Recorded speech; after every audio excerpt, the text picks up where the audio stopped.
اچھا گمان اپنی زندگی میں آپ سوچ لیں کہ لوگ اچھے ہیں، پھر یقین کریں آپ کو بڑا مزہ آئے گا۔ آپ کو زندگی میں بڑے بڑے میٹھے لوگ ملیں گے، با مروت لوگ ملیں گے، با وفا لوگ ملیں گے۔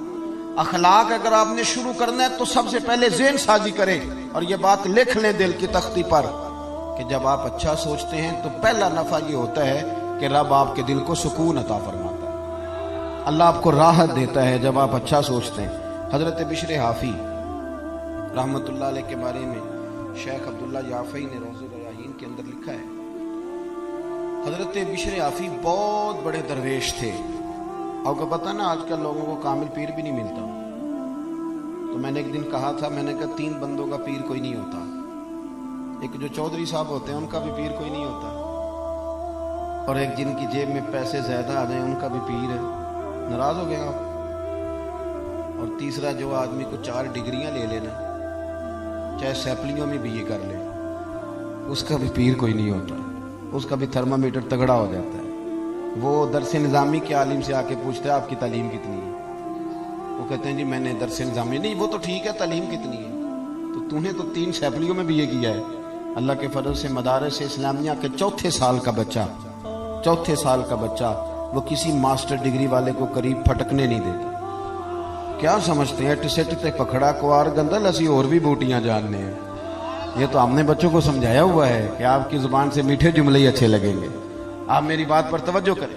حضرت بشر حافی بہت بڑے شیخ تھے، امام احمد بن حنبل جیسے لوگ ان کی عزت کرتے، توقیر کرتے، اکرام کرتے، ان کی محفل نور کی حاضری دیتے، لیکن سارا بغداد قدر کرتا۔ ایک تاجر تھا بغداد کا، وہ کہتا مجھے نہیں بابا اچھا لگتا جی وہ آپ کو کیوں نہیں اچھے لگتے؟ کہنے لگے وہ جمعے والے دن نا جماعت کے ساتھ نماز پڑھتے ہیں پر باقی نماز پڑھتے نہیں اور گھر چلے جاتے ہیں، لو کر لو بات۔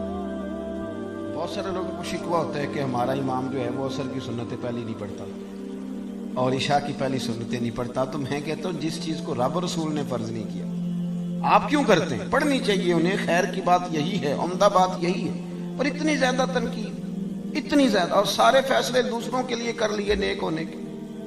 وہ کہتے ہیں جی وہ بابا جی نا فرض پڑھتے تھے جماعت کے ساتھ تو باقی نماز جماعت کے ساتھ نہیں پڑھا کرتے تھے، چلے جاتے تھے تو مجھے اچھے نہیں لگتے تھے۔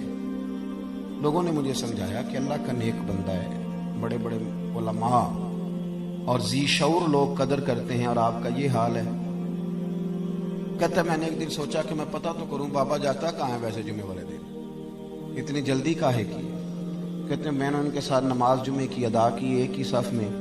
حضرت بشر حافی سلام پھیرا، دعا بھی نہ مانگی اور اٹھ کے نکل گئے۔ کہتے ہیں جب وہ چلے تو میں بھی پیچھے چلا، ایک نان بائی کی دکان پہ پہنچے تو چند نان خریدے۔ میں نے کہا خو پیر صاحب کو بھوک نے ستایا تھا، وہ تو روٹی کی خاطر سنت اور نوافل چھوڑ دی۔ پھر وہ آگے بڑھے اور ایک ہوٹل سے انہوں نے کباب خریدے۔